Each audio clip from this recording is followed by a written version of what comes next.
Hello everyone, Caleb Simpson here, and in Genshin right now they have basically Mario Maker. You can make your own custom dungeons, and so I was just playing through it just to get the temporary reward, but I had people in chat that kept telling me, like, make a Zelda dungeon, make a Zelda dungeon, so I did. So what I did is I made the first dungeon from the original Legend of Zelda, which is called the Eagle. So this dungeon has a bunch of limitations as far as what I can do in Genshin anyways. I don't have small keys, I don't have enemies and stuff, but there is things I can do where you have to go to each room, and I was trying to make it so you go to the rooms in the proper order. It's all the same shape and everything. So what I did is it's kind of in the spirit of Zelda where there's a puzzle in each room that you have to accomplish in order to move on. So that's what I did. And particular things though too, I tried to have the same order of events, like for example, you have to do something in this room. In this case, you have to push a block in order to gain access to the old man room. So I did something similar where you have to do something in this room to gain access to this. So that was kind of the spirit behind what I'm doing. If you're familiar with this dungeon, this will look a little bit familiar as I'm running through it. But anyway, here's the dungeon. We're going to hop right in. Real quick comment though, if you do play Genshin, you can play this dungeon yourself by using this domain ID. I'm going to go ahead and paste this into the top YouTube comment. I'll pin it. So for the next 5 days while this event is still have access to it, you can play through my dungeon if you want to. Otherwise, I'm going to go ahead and play through right now just to show you guys, because once this event is over, you won't have access to it. Sad. So I'm going to go ahead and show you the dungeon that I made.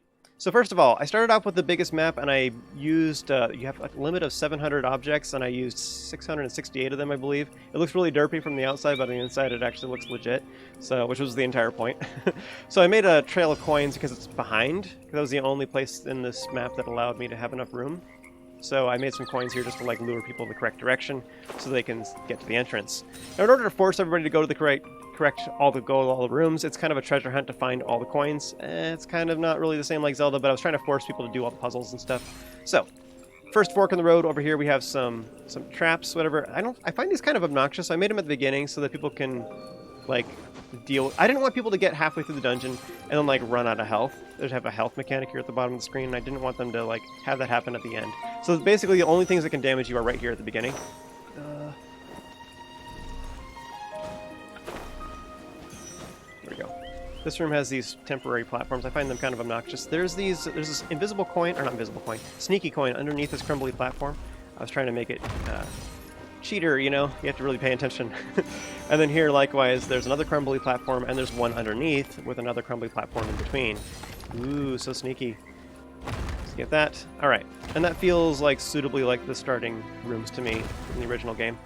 This room, like, there's some bubbles. You can just walk right past them, but they're kind of obnoxious. I didn't want to have these too often either, because they're like you don't see them coming kind of thing.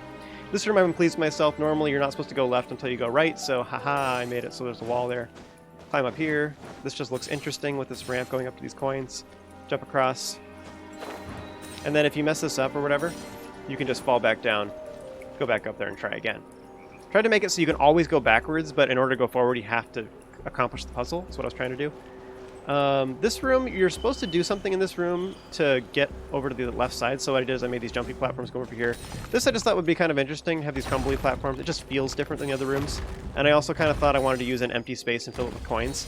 They don't technically have a room filled with rupees in the first dungeon in LOZ, but they do have some rooms like this in that game. So anyways, just trying to capture that feeling.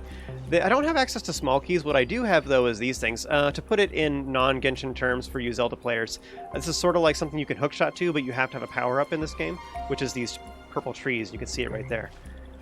So I have these coins just to like make people look upwards so that they see that and go, ah, I need to go find this thing. This is a power-up that temporarily increases your speed. These power-ups, by the way, are only available in events. It's not a thing that you normally have, but it lets you get through this wind.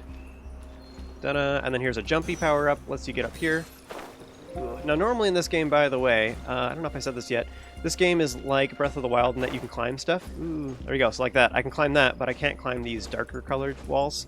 I did that on purpose. People actually have to do the puzzles. Anyways, up here, we get the thingy, lets me go over here, and then I can use the thing. I don't even know what these are called, Electro something or others. I don't remember. Doesn't really matter, though. Oops. Alright. Get all the coins. I tried to make these coins just in like weird places, just to like make it interesting.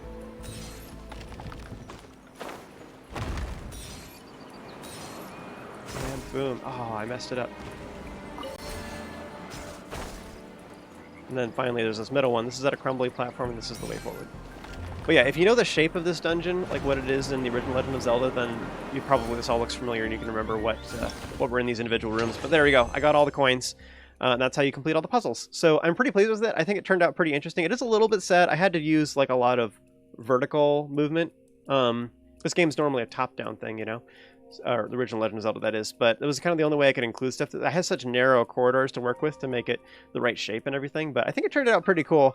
I think I probably could have made better puzzles if I had more, like, bigger spaces to work with. But I still think it does feel a little Zelda-ish, at least as far as what I can do with this game. But yeah, I enjoyed making this thing. Hope you guys all enjoyed that. Thanks so much for watching. Have an amazing day, and I'll see you next time.